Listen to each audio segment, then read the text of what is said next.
Mr. Z here. I figured I'd go over what I've encountered so far with the car, some comments about it. I now the car has about 420 miles on it, so we got a little ways to go to hit that 500 mark. In terms of the car, I found that ventilation of the car, trying to figure out why it's warm coming through the vents. There's no engine in the front to create that heat on the air duct, but you know, back in the old days, like in the 60s, they had these vents, you pull them out, get this cool, fresh air coming, rushing in the car. I would have thought that's what I would have encountered, but not the case. Don't understand why it's warm. The frunk in the trunk. I don't know why it is, but it's quite warm in the frunk in the trunk. So I had to be careful as to what I put in what storage space. I put ice cream in the back one day and came home. It was all fucking, looked like milk. So I guess the ice cream goes in the frunk. In any case, these are little things that I'm picking up on. I do miss the space in the back, like my C7 Grand Sport. Reach back there, grab a chip, grab a drink, throw shit back there. I miss that.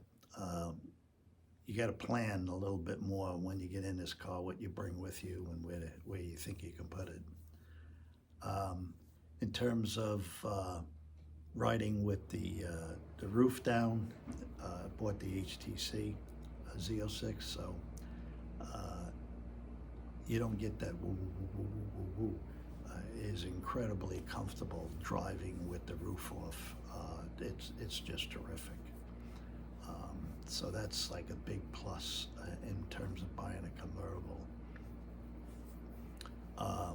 The suspension on this car is like unbelievable. You could set it for harder, softer, same with the steering. If you don't want to hear that loud exhaust, you could always suppress it somewhat so you don't hear that loud noise all day long, because it gets a little bit much when you got the roof down, the window open.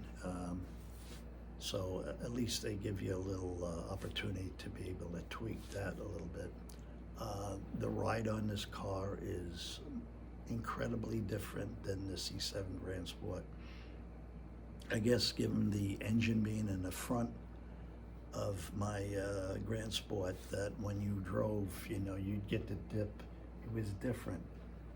Riding in this car, being that the engine is somewhat mid of the car, percentage-wise, you know, you get this instead. So the handling and driving this car is a lot different.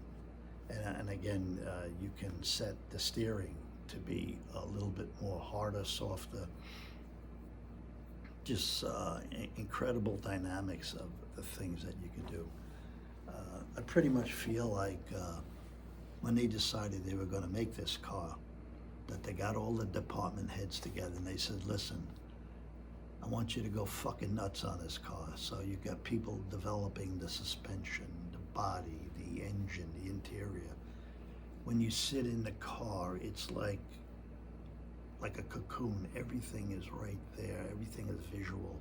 You can see well. The heads up is phenomenal. It's just a different car.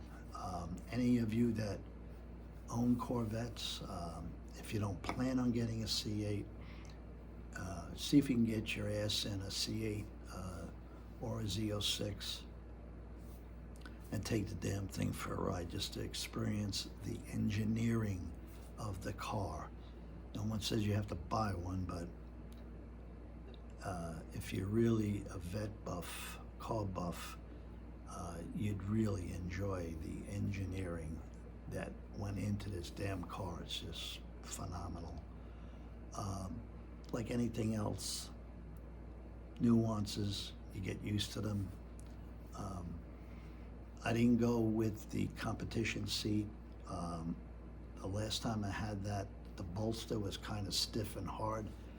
Getting in and out of the car was an issue for me. I'm like 6 foot, and I don't know, it's just a pain in the ass because I felt the bolster go right up the crack of my ass, and I'm 76 and got prostate issues, so that seat was out. So I got the regular seat, but any of these seats, and I sat in all of them, when you sit in these seats in that car, you are cupped. You ain't going anywhere. I mean, it's just incredible. The other day I was sitting in the car waiting for my bride to come out from the doctor, and I was just sitting there watching videos on my iPhone, and I was comfortable as hell. I didn't lose my leg like I might have with other cars, and I was just comfortable. It was pretty cool. I just got the little goodie box in the mail. I haven't opened it yet, but I had thought you get that like months after you get the car. For me, it's only been a month and a half, but in any case, I'll have to open that up and see exactly what's inside that. There's not much more to be said about the car that hasn't been beat to death out there, but these are just my personal observations. You know, I'm 76 years old. I'm not a young buck, but I can't wait to hit the 500. I'd like to really see the balls that this car has. I'm somewhat contemplating going with the E-Ray, but the Z06 is growing on me. The reason for the E-Ray for me, I like the conventional V8. I like the conventional blah, blah, blah, engine sound. I like it idling at 650 as opposed to like the Z06 I have now is somewhat around 900. I mean, it's up there idling. And this particular car, it doesn't like to run slow. I mean, it wants to go. Like when you go a little too slow in standard shift, it gets that little, the bastard don't like, it likes RPM. It definitely likes RPM, and it wants it. So I'm going to give it to it too once I hit that 500 mark. So this is just an update.